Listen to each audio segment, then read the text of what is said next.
Bismillahirrahmanirrahim. Alhamdulillahirrahmanirrahim.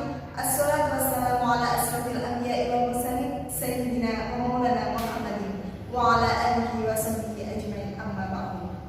Langsung saja, di sini saya perwakilan dari kelompok 1 akan mempresentasikan tugas dari mata kuliah Al-Qur'an Hadis mengenai 3 bab, yaitu pertama mengenai pengertian ulum Quran, yang kedua mengenai ruang lingkup dan pokok-pokok ulum Quran, dan yang ketiga mengenai berkembangnya sejarah ulum Quran. Pertama, di sini saya akan menjelaskan mengenai pengertian dari ulum Quran. Ulum Quran merupakan gabungan dari 2 kata bahasa Arab, yaitu yang pertama adalah ulum dan yang kedua adalah Al-Quran. Untuk ulum sendiri, ulum merupakan kata jamak dari kata ilmu. Menurut beberapa ulama mengatakan bahwa ilmu adalah suatu pembahasan mengenai materi-materi yang dibatasi oleh tema dan judul. Kemudian untuk Al-Quran sendiri, apa sih Al-Quran itu? Al-Quran adalah kalam Allah yang diturunkan kepada Nabi Muhammad SAW, baik dari perantara malaikat Jibril maupun tanpa perantara, yang diturunkan secara mutawatir atau berangsur-angsur. Jadi, untuk kesimpulan dari ulum Quran adalah ilmu atau pembahasan-pembahasan mengenai materi-materi di dalam Al-Quran. Kemudian yang kedua, di sini saya akan menjelaskan mengenai pokok-pokok dan ruang lingkup umul Quran. Untuk pokok-pokok umul Quran sendiri memiliki banyak contoh. Di sini saya mengambil 4 contoh. Yang pertama adalah Rasul Al-Quran.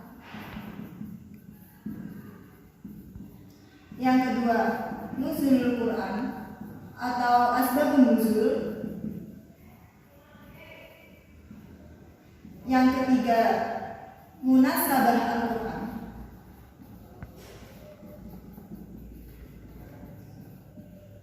Dan yang keempat adalah Makkiyah dan Madinah.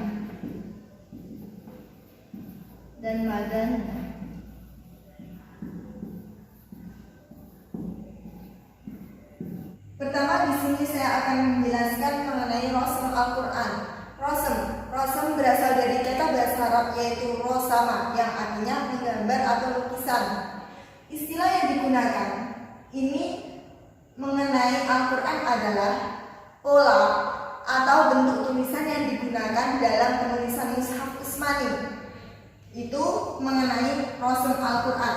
Kemudian untuk Asbabun Nuzul sendiri, Asbabun Nuzul berasal dari 2 kata bahasa, yaitu asbab dan nuzul. Asbabun merupakan kata jamak dari sababun, yang artinya sebab-sebab.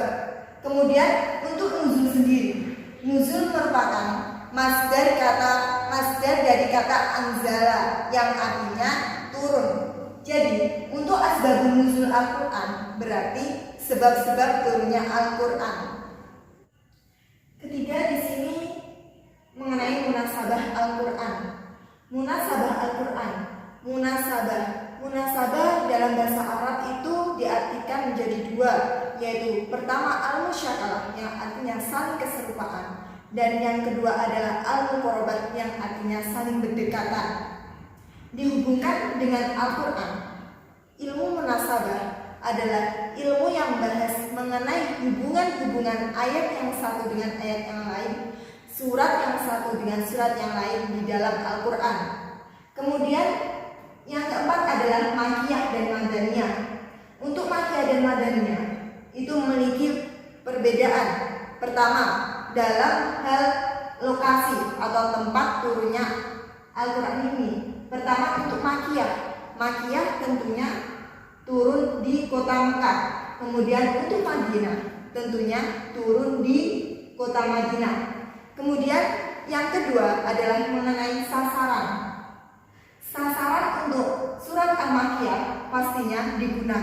untuk orang-orang yang ada di Mekah. Sedangkan untuk Madinah yaitu untuk orang-orang yang ada di Madinah. Kemudian untuk kapan surat ini diturunkan? Untuk surat Makkiyah itu Allah menurunkan surat ini kepada Rasulullah sebelum Rasulullah hijrah ke Madinah. Kemudian untuk surat Madinah atau surat yang disebut dengan surat Madaniyah ini, kapan itu? Yaitu ketika Rasulullah setelah hijrah ke Madinah, itu mengenai pokok-pokok dari Ummul Quran. Kemudian di sini saya akan membahas mengenai ruang lingkup Ummul Quran. Ruang lingkup Ummul Quran itu sangatlah luas, seperti hanya mengenai asbabun nuzul Al-Quran, terus ilmu tafsir, qira, terus ilmu usul fikih, balaghah, dan masih banyak lagi. Tetapi dalam ruang lingkup Al-Quran itu dibagi menjadi dua. Yang pertama adalah ilmu mengenai ilmu yang sudah diistinbatkan di dalam Al-Quran. Di dalam Al-Quran.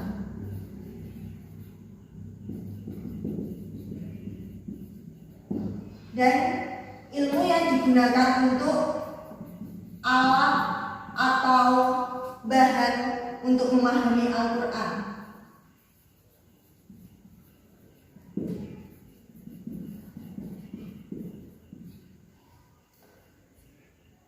Dari beberapa contoh yang saya sebutkan tadi dapat digolongkan menjadi dua. Untuk ilmu yang diistinbatkan di dalam Al-Quran seperti hanya ilmu tafsir, terus ilmu balaghah, ilmu usul, ilmu fikih, dan masih banyak lagi.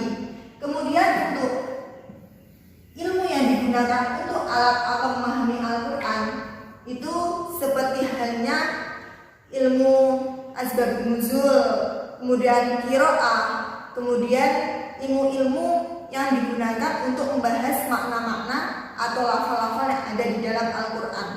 Itu mengenai ruang lingkup Ummul Quran. Yang ketiga, di sini saya akan menjelaskan mengenai perkembangan sejarah atau tahap-tahap perjalanan Ummul Quran. Untuk tahapan perjalanan Al-Quran itu dibagi menjadi tiga. Yang pertama adalah masa sebelum kodifikasi.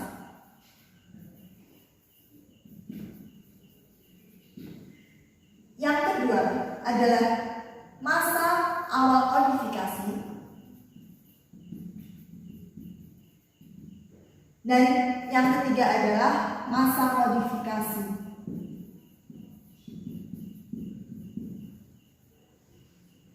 Untuk masa sebelum kodifikasi ini ketika masa para sahabat dan Rasulullah.